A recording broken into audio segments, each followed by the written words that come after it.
नमस्कार, जयसिंगपूर नगरी न्यूज मध्ये आपलं सहर्ष स्वागत। पाहूया आजच्या दिवसभरातील काही ठळक घडामोडी। जयसिंगपुरातील 5 होर्डिंग जमीनदोस्त तर महामार्गावरील होर्डिंगवर कारवाई कधी? स्ट्रक्चरल ऑडिटचं प्रमाणपत्र मुदतीत सादर न केल्यानं जयसिंगपूर शहरातील जयसिंग महाराज उद्यानालगत असणाऱ्या 5 होर्डिंग्सवर नगरपालिकेनं गुरुवारी कारवाई केली। क्रेनच्या साहाय्यानं होर्डिंग जमीनदोस्त करण्यात आले। पण सांगली कोल्हापूर महामार्गावर अनेक धोकादायक होर्डिंग्स आहेत।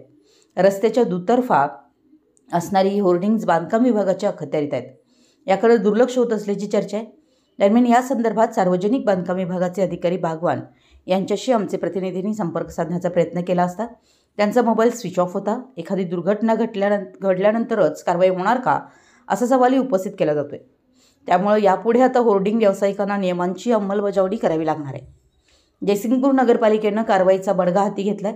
शहरातील विविध भागात 30 होर्डिंग असून त्याचे मालक 19 आहेत। होर्डिंगसह संबंधित इमारतीच्या स्ट्रक्चरल ऑडिटचं प्रमाणपत्र सादर करण्यासाठी व पालिकेने यापूर्वी नोटीस दिल्या होत्या।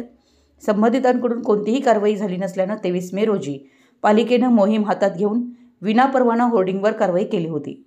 जे अधिकृत होर्डिंग धारक आहेत त्यांना स्ट्रक्चरल ऑडिटचं प्रमाणपत्र सादर करण्याची मुदत देण्यात आली होती। जयसिंगपूर व सांगलीच्या होर्डिंग धारकांनी प्रमाणपत्र सादर केले नाहीत। असे 5 होर्डिंग क्रेनच्या साहाय्याने जमीनदोस्त करण्यात आले।